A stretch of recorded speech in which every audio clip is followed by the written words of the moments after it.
Kalian pernah menyadari nggak kalau informasi dan pengetahuan yang kalian punya di pikiran kalian nggak akan bertahan lama? Padahal dari mulai kalian sekolah, kuliah, kerja, hingga saat ini, banyak sekali ilmu pengetahuan, informasi, bahkan experience yang kalian dapatkan. Tapi ketika kalian membutuhkan semua informasi dan pengetahuan tadi, kalian udah nggak bisa menemukannya.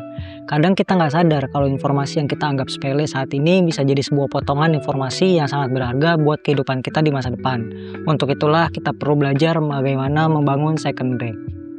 Apa itu second brain? Mungkin banyak dari kalian yang sudah mengetahui bahwa human brain atau otak kita sebagai manusia, core functionnya atau fungsi utamanya adalah untuk memproses informasi, bukan sebagai media atau storage untuk menyimpan informasi.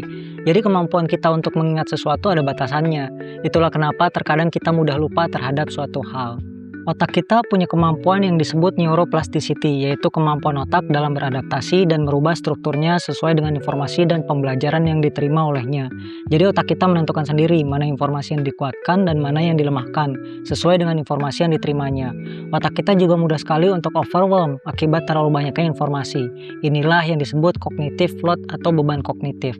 Untuk menghindari overwhelmnya otak kita perlu mengandalkan tools-tools seperti notes atau tools pencatatan atau kalender dan platform tertentu untuk membantu mengelola informasi dan membebaskan kapasitas mental otak kita agar dapat lanjut memproses informasi. Untuk itulah kita membutuhkan yang namanya second brain. Simpelnya, second brain ini adalah media penyimpanan digital untuk berbagai macam pencatatan dari pengetahuan, pembelajaran, ataupun experience yang kita dapatkan di kehidupan kita. Jadi, second brain ini seperti koleksi atau aset pengetahuan yang punya nilai berharga untuk hidup kita, yang suatu saat nanti akan kita butuhkan untuk memunculkan ide, memecahkan masalah atau problem solving, dan juga sebagai sebuah pengingat ketika suatu saat kita membutuhkan informasi dan kita lupa terhadap informasi tersebut. Superpower of second brain. Kenapa membangun second brain ini sangat penting? Sebelum saya mengenal konsep second brain yang diajarkan Tiago Forte di buku ini, saya sudah menyimpan informasi dan pengetahuan yang saya pelajari dengan lebih rapi sejak tahun 2009. Ketika saya sudah mulai bekerja, informasi yang saya simpan lebih banyak terkait dengan pengetahuan dalam ruang lingkup pekerjaan. Saya menyebutnya dengan knowledge bank. Waktu itu saya menyadari pentingnya untuk menyimpan informasi secara terstruktur. Di buku Building Second Brain ini, Tiago menjelaskan bahwa ada 4 kekuatan super dari second brain yang sangat bermanfaat untuk kita. Dan Tiago menyebutnya dengan the superpower of second brain. 4 superpower dari second brain ini yaitu yang pertama, making our ideas concrete.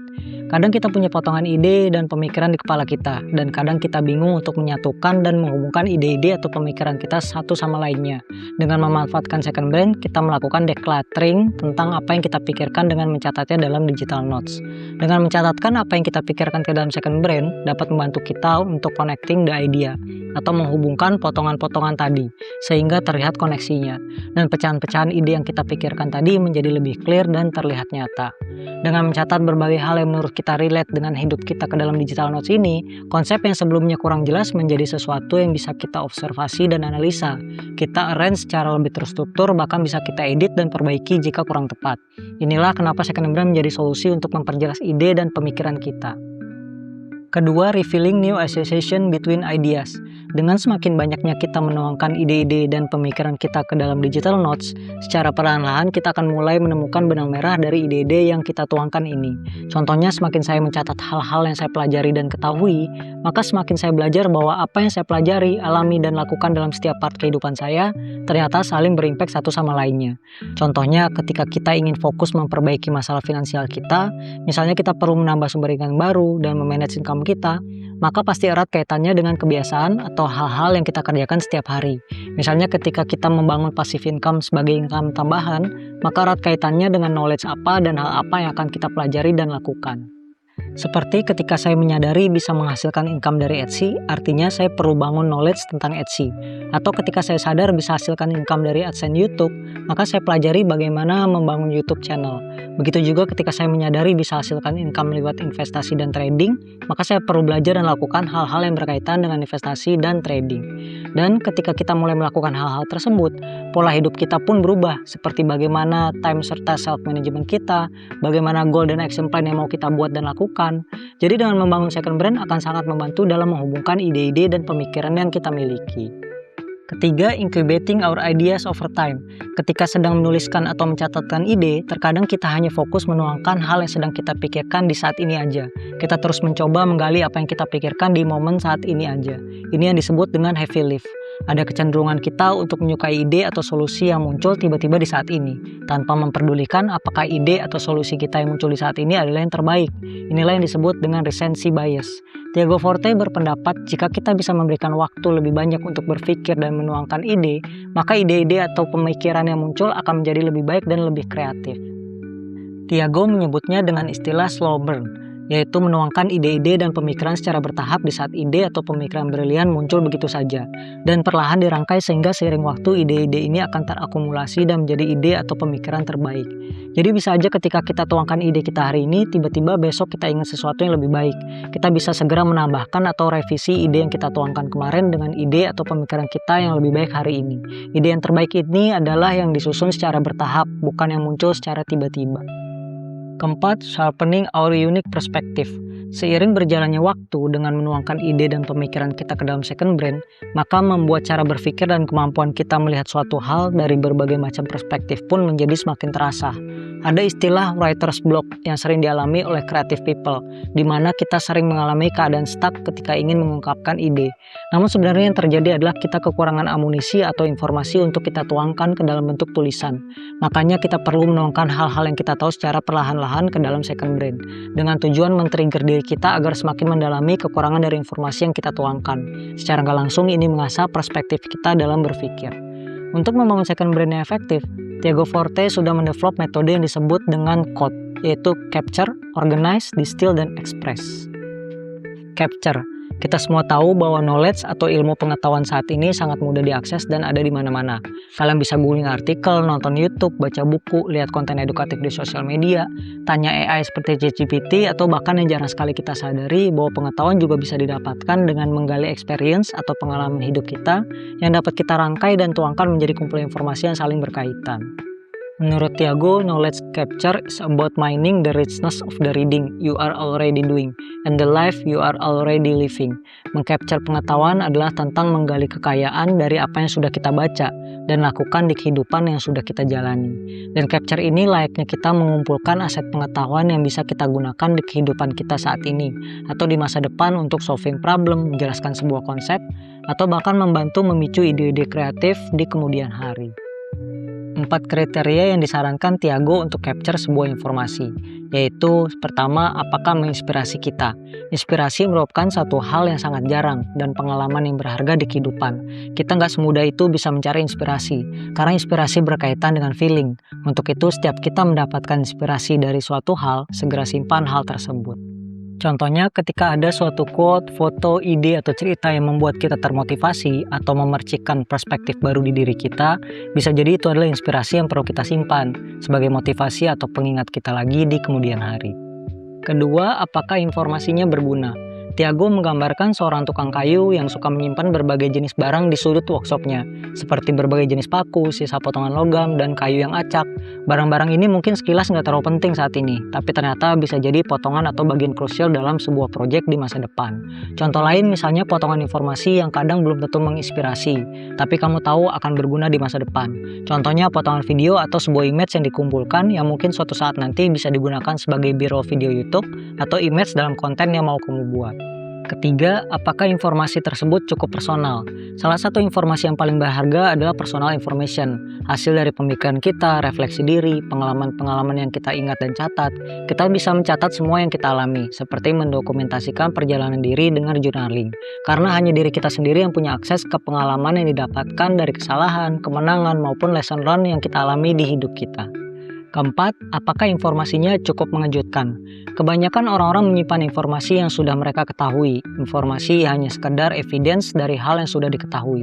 Informasi yang seperti ini sebenarnya informasi yang biasa aja, karena sebenarnya kita sudah tahu informasi tersebut. Justru informasi yang penting dan perlu disimpan adalah yang membuat kita surprise, menimbulkan kontradiksi dalam pemikiran kita. Hal-hal yang bertentangan dengan hal yang sudah kita ketahui, informasi yang menimbulkan konflik dari point of view yang kita miliki. Informasi yang seperti ini membuat kita semakin berpikir dan sangat menyita atensi kita. Jadi kalau yang kita capture ada informasi yang gak merubah sudut pandang kita, ya buat apa kita capture? Capture lah informasi yang benar-benar membuat kita surprise. Dalam fase capture ini yang paling penting adalah meng-capture informasi yang beresonansi dengan diri kita.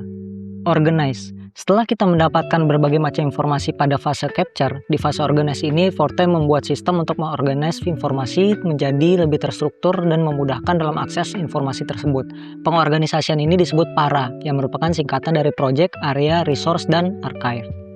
Pertama, project adalah kategori dari hal-hal yang saat ini sedang kamu kerjakan. Pekerjaan kantor atau personal project kamu seperti membangun YouTube channel atau membangun sebuah studio impian atau seperti self-development project, misalnya mengikuti sebuah online course. Area adalah kategori dari hal-hal seperti tanggung jawab jangka panjang yang ingin kamu manage dari waktu ke waktu. Misalnya area dari hidup kita seperti personal finance, health, atau hal-hal yang perlu kamu urus terus-menerus seperti dokumen atau apapun yang berhubungan dengan rumah, kendaraan, atau bahkan berhubungan dengan plan traveling kamu. Resource adalah kategori untuk topik, informasi atau yang berhubungan dengan minat kamu, yang mungkin berguna di masa depan tetapi tidak terkait dengan project atau area tertentu. Nah, archive adalah kategori untuk hal-hal yang sudah tidak aktif dari 3 kategori sebelumnya, termasuk proyek yang telah selesai atau dibatalkan, area tanggung jawab yang tidak lagi kamu kelola, resource yang tidak lagi relevan. Dengan PARA ini, kita dapat menangani semua hal, apapun profesi atau bidang kita, karena PARA mengorganisasikan informasi berdasarkan seberapa mudah ditindaklanjutinya, bukan jenis informasinya. Banyak tools yang bisa kalian gunakan dalam proses organize untuk membangun second brand ini. Contoh seperti Microsoft OneNote, Apple Notes, atau kalian bisa gunakan all-in-one tools seperti Notion, Airtable, maupun Trello. Tools ini mampu menyimpan catatan maupun file multimedia lainnya seperti image, link referensi, atau berupa file referensi yang bisa kamu upload. Saya juga membuat folder PARA di komputer dan juga G Drive untuk memindahkan file-file sesuai dengan kategorinya, sehingga memudahkan saya untuk mengakses file tersebut ketika dibutuhkan. Distill, fase ketiga metode code yaitu distill. Distill adalah tentang mengambil ide-ide yang telah kita capture dan organize, lalu mengubahnya menjadi pesan kita sendiri, atau simpelnya kita menyaring inti dari informasi yang kita dapatkan. Teknik yang diajarkan Forte untuk menyaring catatan hingga ke poin-poin terpentingnya disebut progressive summarization. Tekniknya sederhana. Kita menyaring poin-poin penting dari sebuah catatan, lalu menyaring lagi poin-poin utama dari poin-poin tersebut, dan seterusnya, hingga kita dapatkan esensi dari sebuah catatan tersebut.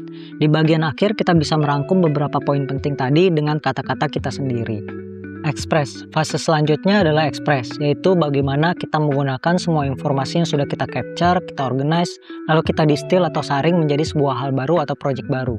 Contoh sederhananya, ketika saya membaca buku Building a Second Brand ini, saya mencatat poin-poin pentingnya, lalu saya membuat rangkuman dari apa yang saya pahami berdasarkan poin-poin tadi. Setelah semua sudah terangkum dengan baik, saya jadikan output berupa video YouTube ini. Bahkan outputnya nggak hanya sebagai video YouTube, saya mempraktekkan juga ilmu yang saya dapatkan dari buku ini di live project saya, seperti struktur pengorganisasian folder bisnis, folder personal project, bahkan untuk mengorganisasi hal-hal terkait area kehidupan seperti finansial, health, bisnis, dan resource yang mungkin saya butuhkan di kemudian hari. Buku ini sangat cocok untuk kalian yang mau membangun second brand agar hidup kalian lebih terorganisir. Gak hanya memberikan pemahaman bagaimana membangunnya, tapi juga memberikan gambaran step by step dari bagaimana cara mengumpulkan informasi yang baik, hingga bagaimana pada akhirnya informasi yang sudah kita kumpulkan dan olah dapat kita kemas menjadi output yang bisa bermanfaat untuk kita dan juga orang lain. Semoga video kali ini bermanfaat dan dapat memberikan perspektif baru untuk kalian, agar kalian dapat mengorganize informasi dengan lebih baik menggunakan metode second brand ini. Terima kasih sudah menonton video ini sampai akhir dan see you in next video.